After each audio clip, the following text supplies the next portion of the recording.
I looked at the audience with this weird bravado that came out of God knows where, and I just said, all you fine ladies out there. And then I did this massive pelvic thrust towards the audience as I said, watch out. Somebody gonna cue me or do I cue myself? Cue yourself. Okay. Hey everybody, it's Kelly Ripa again, back with another episode of Let's Talk Off Camera. So let's turn the cameras off and get started. Okay, I'm very excited, Albert and Jan. We have the perfect guest for our topic today because we're going to discuss knowing what you want in life and going after it and pivoting and how to calm not just the doubters that doubt you, but your internal doubt. I think we all know a thing or two about the voices in our head. And there's nobody better to have this conversation with because he's an actor, he's an author, he's a former White House staff member, which is my favorite of all the titles. And you all know him as Kal Penn. But before we bring him on, I just want to read a little bit from his bio because he may be too good for us. Do you know what I mean? Okay. So, of course, Designated Survivor, House, Harold and Kumar, the entire franchise. Then from 2009 to 2011, he's like, I think I'm going to work for the Obama administration. I don't know what the fuck we're going to say to him, but you guys better come up with something good. We got to sound smart. Fake it till we make it. Like, oh yes, do tell me about that. Tell me about your foray into politics. So I feel like I want to get to him. Oh my God. But I really want to talk about Albert's coming out to his parents' story. And I will tie this all together. But I don't know if you've ever heard Albert's story about when he came out to his parents. Yeah, it was a Thursday night. Went home. They were, why are you here? And I said, oh, you're watching Seinfeld, right? I'm going to be up in my bedroom whenever you have a minute. Did they, when they said, why are you here, did they say who died or did they say, no, why are you here? Usually it's who's dead, right? Who's dead? Because when Italian children go home to visit their parents or call them, they say, who died? Who's dead? It's immediate. So you usually cut that off at the pass. When they answer the phone, you say, everything's fine. Nobody's dead. So no, I went upstairs. My mom came in first and it was a very weird because she was clearly walked away from Seinfeld, which is a very big deal for Elaine. Yeah, this is pre-pause. This is pre-pause. Mm-hmm. This is turn on the VCR, Ronnie. And then said, why are you here? And I said, well, I just wanted to talk to you because I've been seeing a therapist. And what I've realized is that I'm, confused with my sexuality. Well, that went to... Well, get unconfused. Get unconfused that's how we came up with the phrase get unconfused. Because it's no life for you to live and I worry about you. And then there's a knock at the door. My dad walks in. What's going on? Now another, Kelly will appreciate this defiant Italian thing. What's going on here? Your wife. Your wife. Your wife. No longer my mother. Your wife is having a hard time understanding that I've been seeing a therapist and that I've been confused with my sexuality. And now I look at my dad, an old Italian man, and he said, look, I've been wanting to talk to you for a while, but your mother hasn't let me. And what I wanted to say is that whether you're asexual, bisexual, heterosexual, or homosexual, it would never change the way we feel about you. Mm.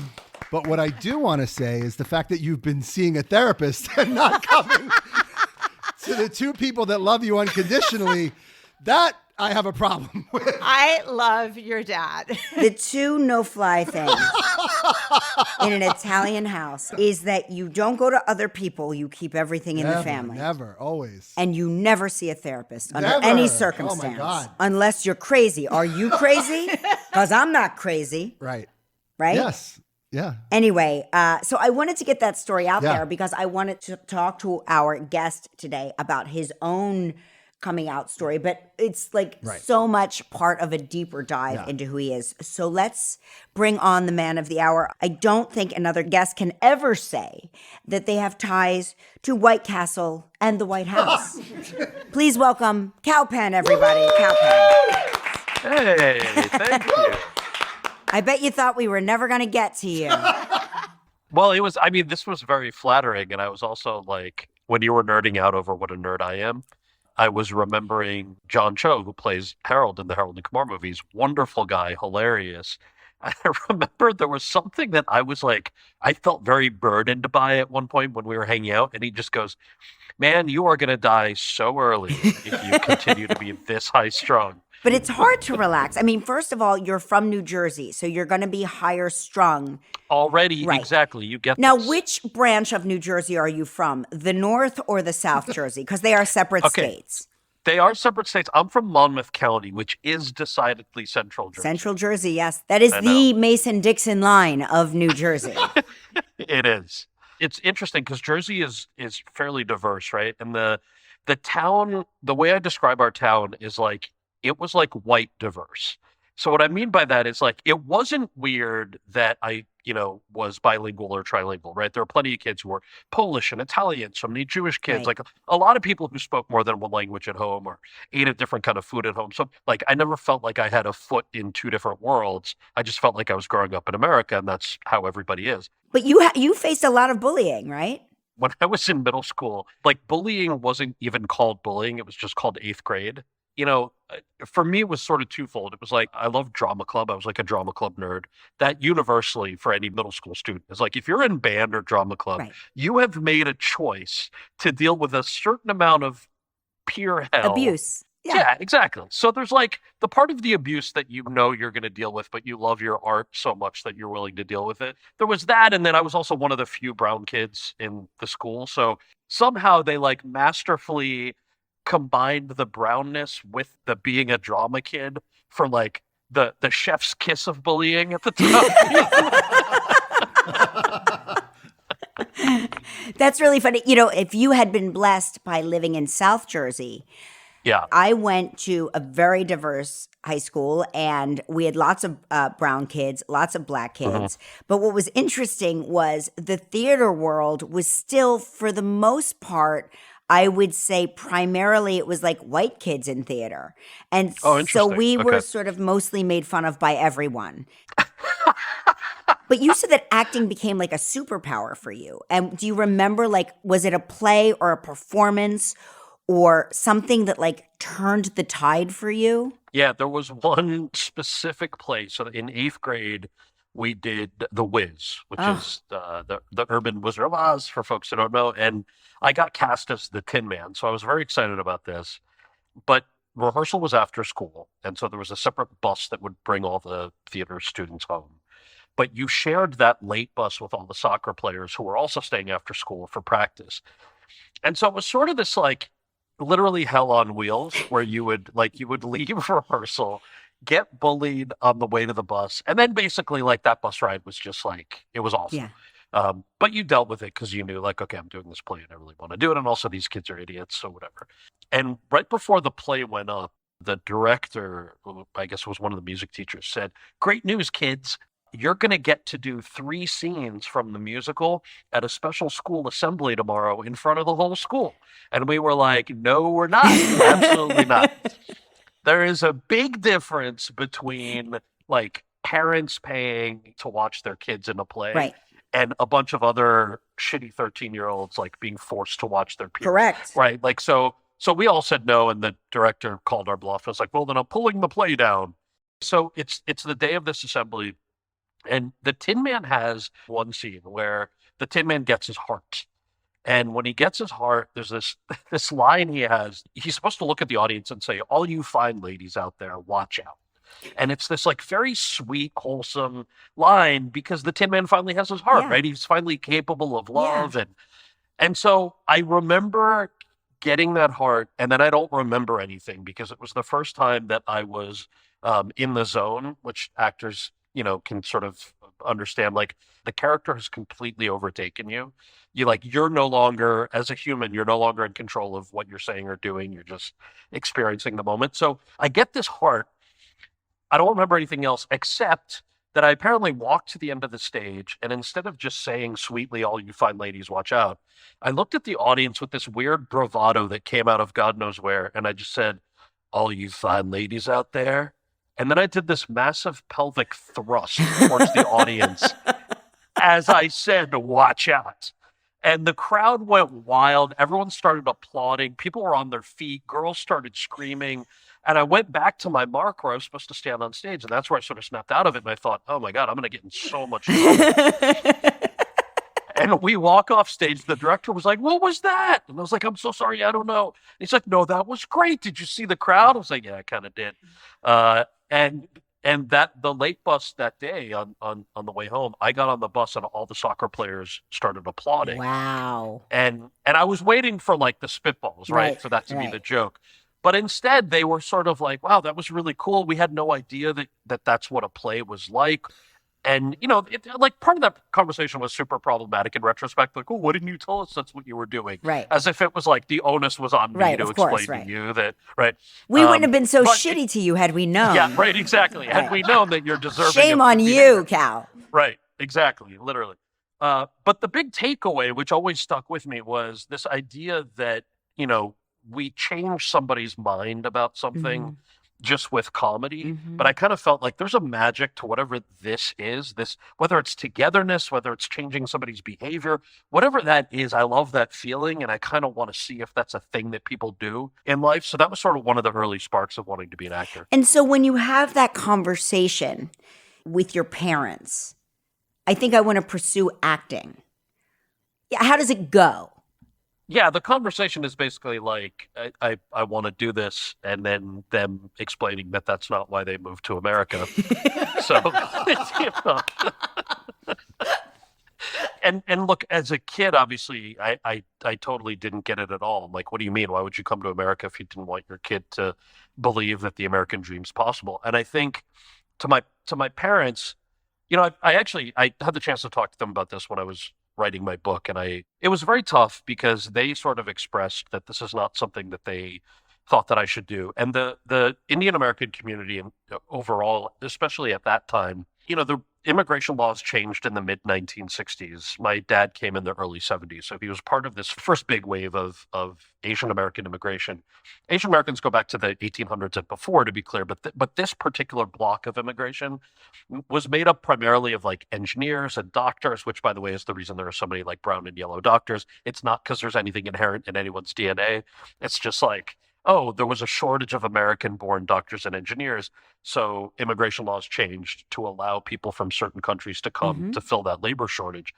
And so my dad was an engineer, and he came during that period. And so for them, it was like, we cannot fathom why you would want to do something that's that risky, that doesn't have paycheck behind it, or at least a guarantee of employment. So it was really rough in those days. And I didn't realize till way later when I asked my parents, and I said, hey, I have these memories of, like you having your friends over and a bunch of aunties and uncles pulling me aside saying, you're not smart enough to go to medical school. Why don't you apply yourself? Things like that. And I would think, I just don't understand why there's this weird correlation in their minds between their ethnicity or their background and what their kids want to do for their careers. So I asked my parents, I said, how embarrassing was it for you guys in those days, right? When like I was 16 or 17 saying that I wanted to apply to drama school. And they said, it was never embarrassing. I don't know how you got that into your head. We were just scared because we never thought that this was a viable career for somebody, and certainly not someone who looked like us, right? Someone who came from an immigrant community. And I was so floored by that like the real truth, which was that for, an immigrant household that truly was the embodiment of the American dream, the sacrifices that they made, they were just worried, like, what's going to happen to my kid if he pursues something that I didn't even think was a real career? So, and get his dreams crushed in the process. Totally. Yeah. Which, by the way, for every actor, like you hear, that's part of the job. 200 no's for every callback. Exactly. You got to figure out how that works. So, did you have a person that you saw on camera, like that you were like, I want to do that? Like, was it Star Wars? Was it? Yeah. I think so. I'm going to credit three people. Okay. First, Tom Hanks and Denzel. Watching them when I was a kid. Tom Hanks because, like big, obviously, but then all of his drama too. I was like, this actor does drama and comedy seamlessly. I want to do the same thing. Denzel, just because of the power of his performances, but Denzel also ties into Mira Nair, who's a director who I really admired when I was a kid. She directed Denzel in one of his first movies. I think it came out the year after Glory. So he had either just won an Oscar or was about to win an Oscar. And she was the first Indian American director whose work I had seen. It was a story about a family. The family happened to be this Indian family in Mississippi. The movie's called Mississippi Masala. And it was the first time I saw brown characters who, by the way, were either not played by characters in brown face. Right. So like usually they just paint white folks and put them in brown face. Right. Or cartoon characters where it's just like an exaggerated voice. So this was the first time that they were actual brown actors. But more than that, they were also flawed, you know?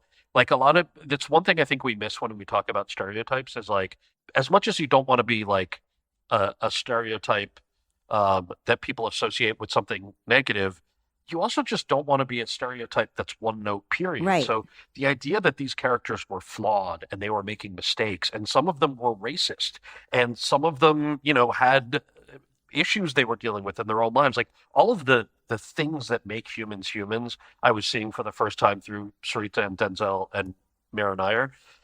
This was around the same time as the Tin Man thing, by the way. So I kind of walked out of there going, I want to be like all of them. Right. I want to do the thing that they're doing, you know? So I want to talk about like the challenges of getting an agent, or was it just like, I go to UCLA, I'm in California, agents fall out of trees?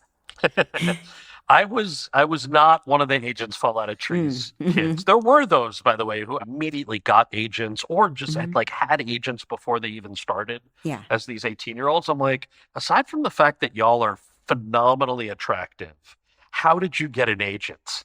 And in a lot of cases, that was the reason. Look, and it was also very cookie cutter, forget race and ethnicity. If you didn't physically look like a very specific type, they just didn't know what to do with you because there were no roles for you to play in the minds of these producers or network execs. And it took like 4 years to finally get an agent. And I remember along the way, there was a wonderful actor named Jenna Von Oy, who's still a good friend of mine. She was on the show Blossom at the time. And Jenna said, it's crazy to me. It's been like 3 years of you searching. Can I at least like bring your reel and your headshot, your resume to my manager? She had a real A-list manager at the time.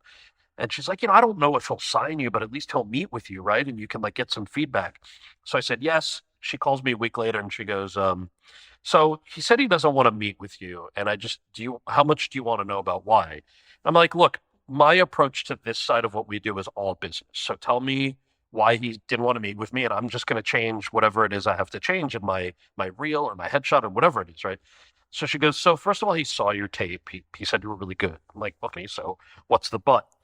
And she said, the but is that he said that somebody who looks like you is never going to work in Hollywood enough to warrant taking 10% of your salary because he's just never going to be able to make as much money as he's going to have to put in effort-wise to try to get you jobs because people who look like you are just never going to work enough. So for that reason, he doesn't want to waste his time or yours by even taking the meeting. Unbelievable. Right. Which is, by the way, the reason I talk about a lot of this in my book for that reason is like, we need to celebrate how far this industry that we all love has come. Obviously still a long way to go. But it's like, but you have to look at the benchmarks there. So she was like, I'm so sorry. And I'm like, look, I got to be honest. I really appreciate this candor because I wouldn't have had that guidance. Also, I thought whatever I was going to hear is what I would change, right? But apparently there's nothing that I can change about what you've just told me. It's just that the glass ceiling is too high right now. Right. So I'm just going to have to keep at it and keep doing whatever I can do to get my foot in the door. Cal, where does that come from? Because if that happened to me, I'd be like, will you tell your manager he's a fucking asshole? And then I would crawl under my bed and stay there. Yeah. I mean, I'll be honest. I learned how to make screwdrivers around that time. So I drank a lot of vodka and orange juice and looked at a lot of LSAT prep books during various stages of inebriation.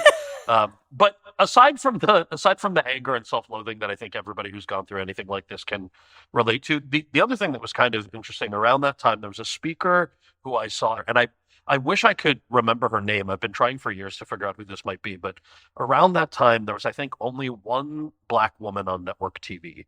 And somebody asked her during this Q&A that I went to, they said, presumably you get told no a lot, just like any actor, but we assume you get told no a lot because nobody knows what to do with a Black actor. how do you process that? How angry does it make you?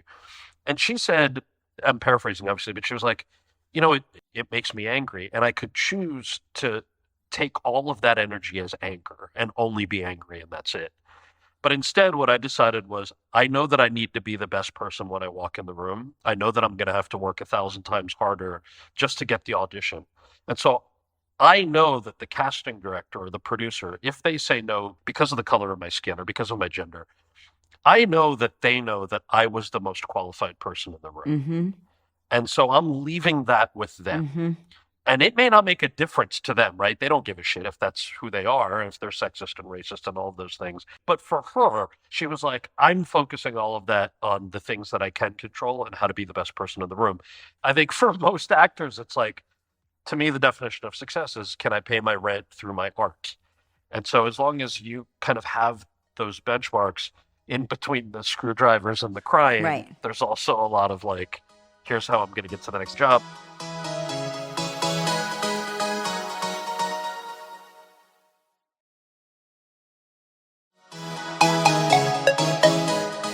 To go into that business in general, you have to manage your own expectations. Time frames need to go out the window. You can't say, oh, by the time I'm 20, I'll have done this, or by the time I'm 30, I'll have achieved this. How many actors have we only heard of when they've become like 50-year-olds? And you're like, an overnight sensation. And you're like, yeah, I've been in the business for 38 years, or this is my first job. So when you get your agent, and I'm assuming your agent must have seen you in a showcase or... Cold submission. Cold submission. It was a cold submission. It was a headshot and resume that I sent. And by the way, my first agent was a woman named Barbara Cameron, Kirk and Candace Cameron's mom. Oh my gosh. Who back in the day was a talent agent for kids. Holy cow. And she turned out to be just a wonderful, calming voice and a person I could really rely on in an industry that's otherwise not known for its honesty or goodness, And good for her for like seeing talent and saying, hang in there, it's coming. Oh, for sure. Yeah. And do you remember your first job? I do remember my first job. So I lied on my resume. By the way, every actor lies. We all do. And by the way, like I had enough of a chip on my shoulder at this point to be like, I know why I'm not getting auditions. So I'm fine with lying to get the auditions, right? So I lied. Among the many special skills that I cannot do that I said I could do, I listed basketball, and Barbara Cameron called me one day and she goes, hey, honey, there's an audition for a Nike commercial. You can play basketball? And I go, yep. She goes, are you good? I was like, oh, yeah.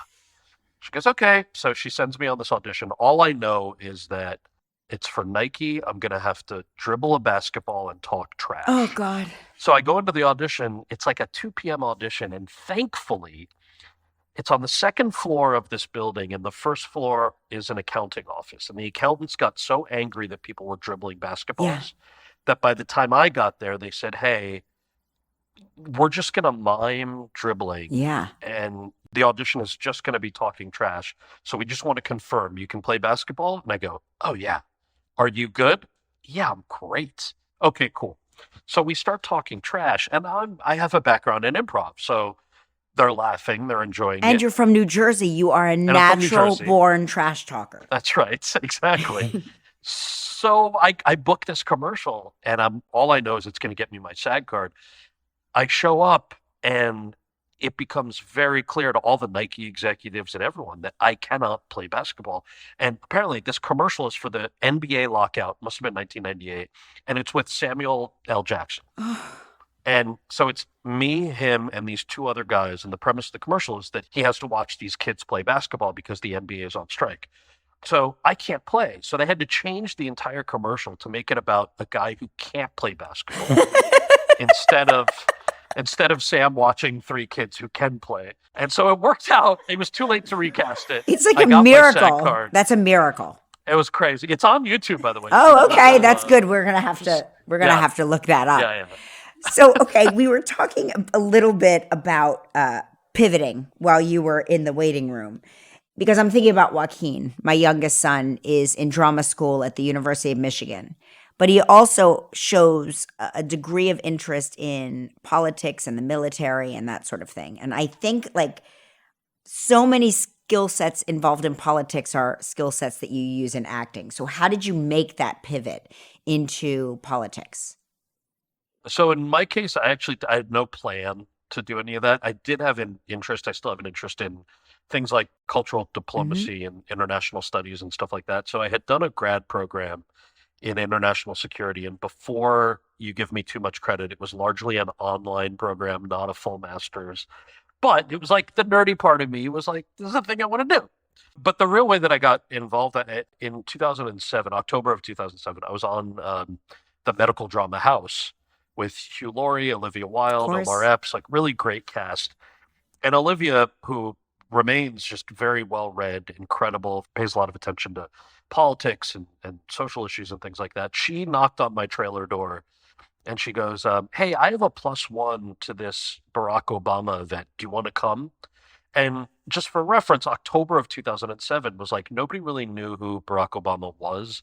I had read his first book, which Olivia saw me reading on set, and that's why she knocked on my trailer door. And I go, nah, I'm cool. I assume it's like some political campaign event. She goes, yeah, I mean, it's about 50 people and their +1s. It's all artists. Obama's apparently going to try to recruit people to help him in Iowa, which is the first state to vote in the Democratic primary process. So don't you think it'd be interesting to go? And I was like, I think it'd be interesting if it wasn't a recruitment event. So no, I'm good.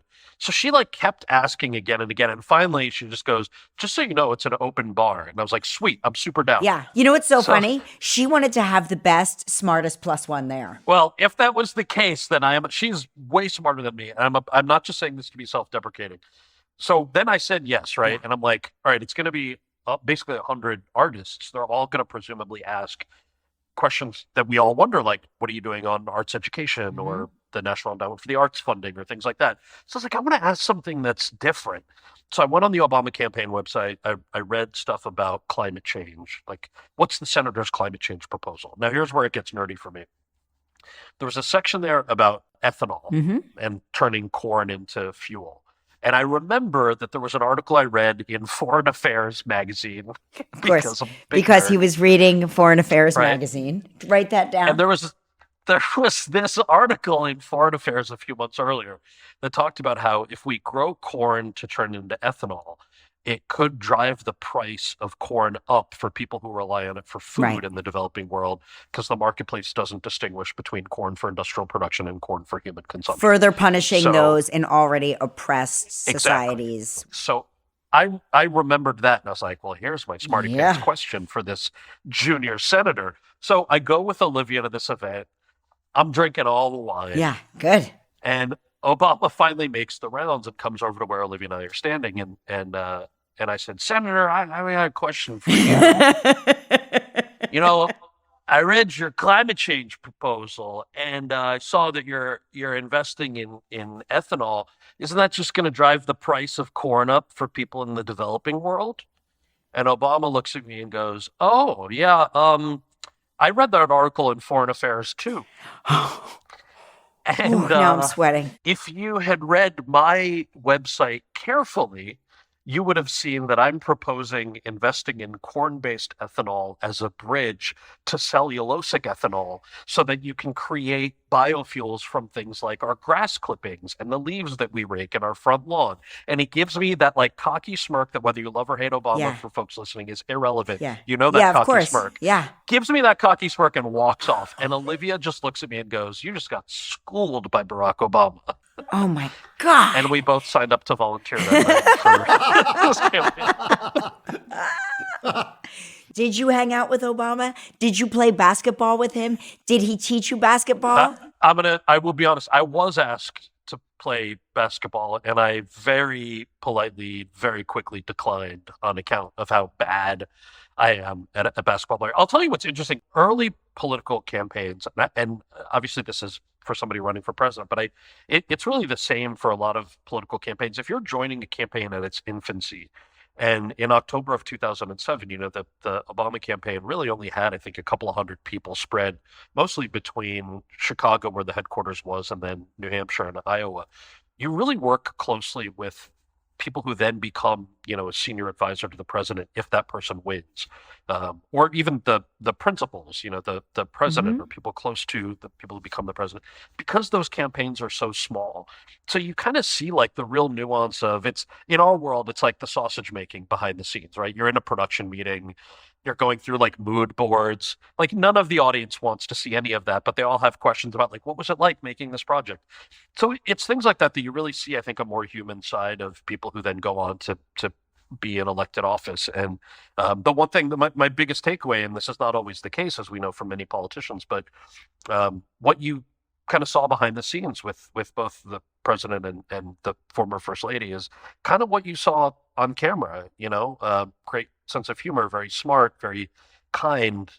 Whether people agreed with them or not was irrelevant in terms of how their approach to folks was always consistent. And I thought that's kind of nice because not everybody's like that. The cameras are on. Sometimes people act one way and they act a different way behind the scenes, and that just wasn't the case.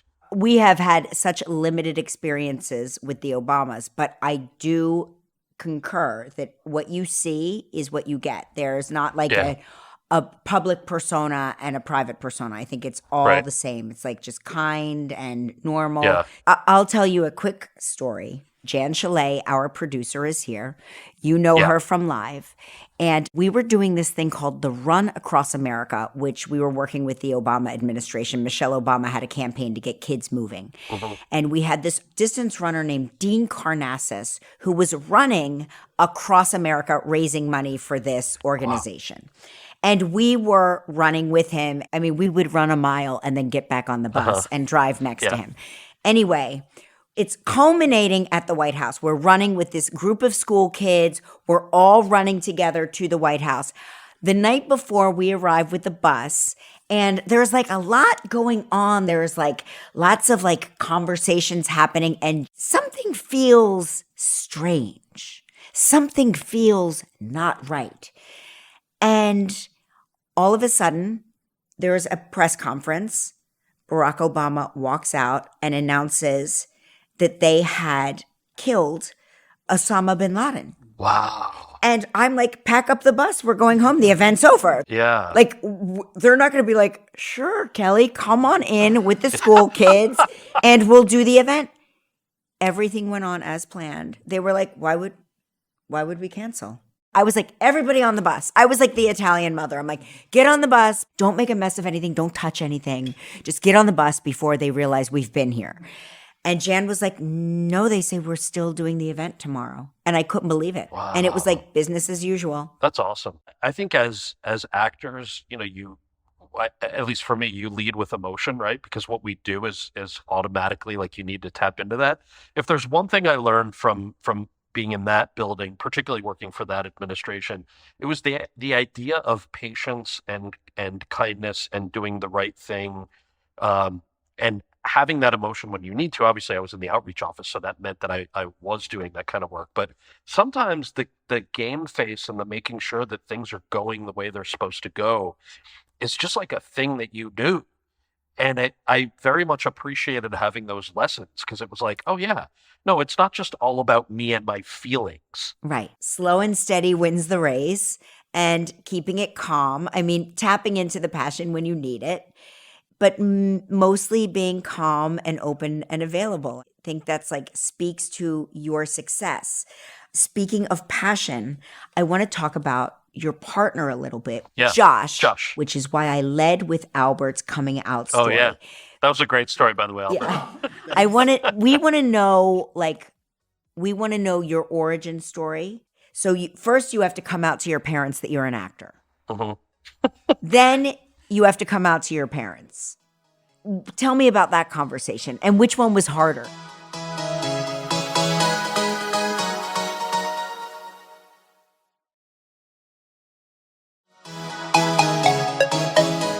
Anyway, first you have to come out to your parents that you're an actor. Then you have to come out to your parents. And which one was harder? Yeah, I say this and it sounds jokey, but once you're an Indian American kid who told his parents that he's going to be an actor, anything else that you tell them will just be way easier than that conversation.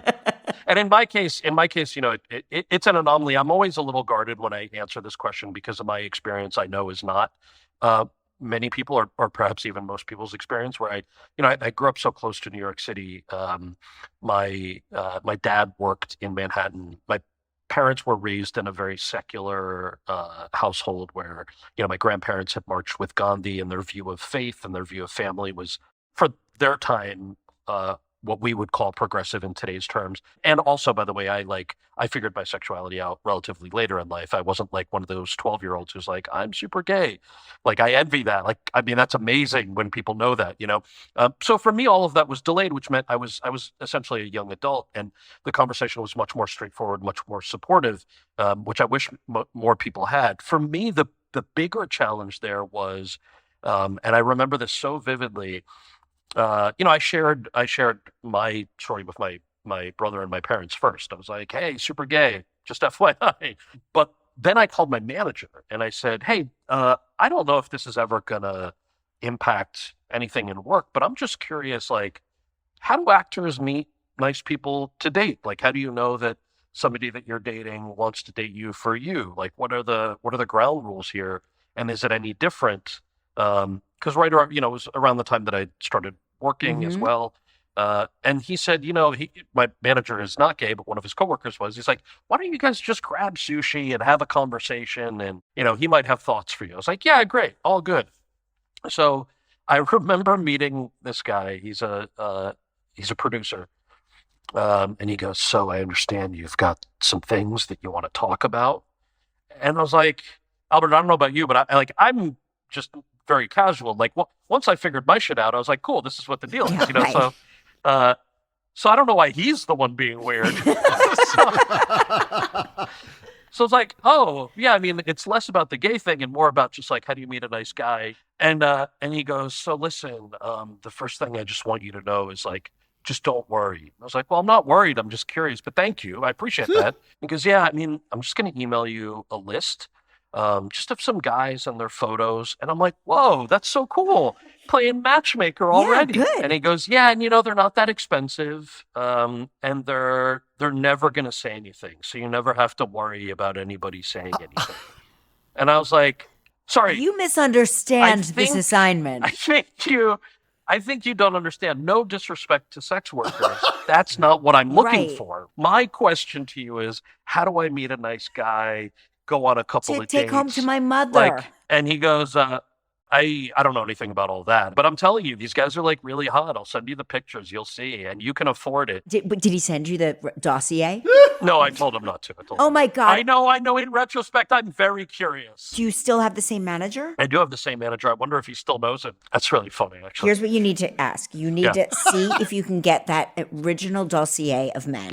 Yep. The men that don't speak. The binders of men, the men that don't speak, Yep. that don't say anything, Yeah. that you can afford. Yeah. I just want to see that list from those years ago. By the way, let me just tell you, if I can find this list, I'm coming over with 3 bottles of wine, and we're doing a night of this. Like, this is gonna be. No, we are doing a night of the list.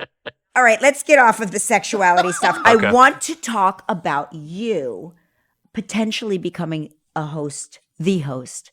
I'm going to call you the host. I like to manifest things. Thank you. Because when I love it. think of you and The Daily Show, I think perfect marriage, of course. Oh, thank it you. makes so much sense. Thank you. So I am one of, I think it's 12 or 13 guest hosts. I will say I was really flattered to get that initial phone call, especially when I saw the lineup. Like, I'm a huge fan of all of these incredible people, Sarah Silverman, Hassan Minaj, D.L. Hughley.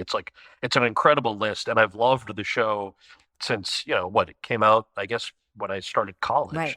So, look, it's a dream job of sorts because, like you said, my real first passion is comedy, making people laugh ever since the pelvic thrust in 8th grade. But then the idea that the country is at such a crazy place politically, right? Nobody talks to each other. No. And that's just sort of the way it is. And what I love about comedy is that it can bring people together. And even satire, like Jon Stewart especially, was so good at, he would have people who he vehemently disagreed with on so many issues, and they were able to have a lively but respectful conversation on that show.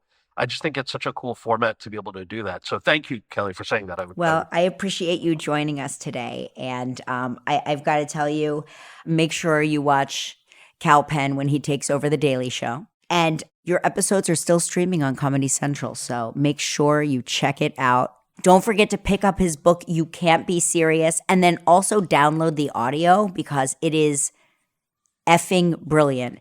And you can also watch Kal in Getting Warmer with Kal Penn on Bloomberg, right?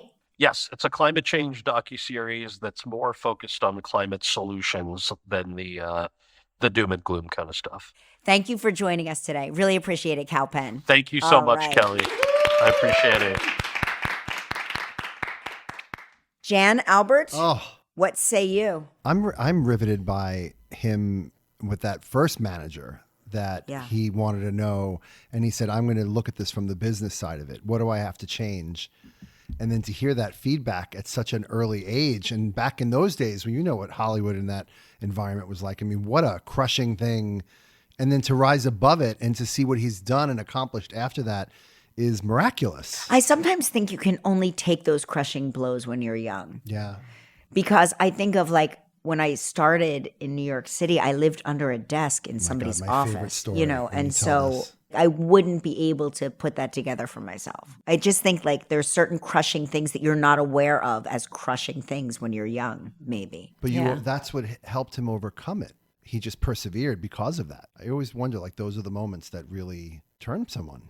My favorite part was that it was far worse to tell his parents he wanted to be an actor than that he was gay. It's amazing. Honestly, if my parents at that age were so against something I was doing, I think that would have been right then and there. I would have been done with it. But the fact that he didn't give up after all these people kind of told him there was no chance, it's just something that, you know, we all have to take in a little bit and realize when there's something you want, go for it. We do hear it a lot, interestingly enough, like on the talk show. It's usually the children of immigrant parents that are like anything but that. Like literally like not an actor. But for him to now know that they were scared, and that's what their approach was. They weren't embarrassed. They were scared. Oh, Yeah. wow. I don't know what else to say. Hey, listen, all of you listeners at home, we're a new show in a sea of podcasts. Gosh, there's too many. But this one's really good. I'm not saying it just because I'm the host, because as you can hear, there are many voices here, but we're a really good show. So make sure you tell your friends. Let's Talk Off Camera is available every week on Stitcher, the SXM app, and all major podcast listening platforms. Can't wait to talk off camera with y'all next week. Bye-bye.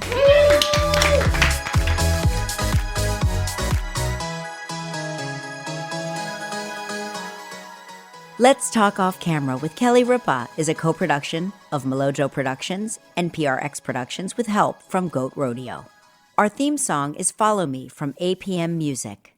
From Melojo, our team is Kelly Ripa, Mark Consuelos, Albert Bianchini, Jan Chalet, Devin Schneider, Michael Halpern, Jacob Small, Roz Therian, Seth Gronquist, and Nick Ribola. From PRX Productions, our team is Kara Schillen, Genevieve Sponsler, Megan Nadolski, Edwin Ochoa, Rebecca Seidel. Additional sound design by Terrence Bernardo. The executive producer of PRX Productions is Jocelyn Gonzalez. This show is powered by Stitcher.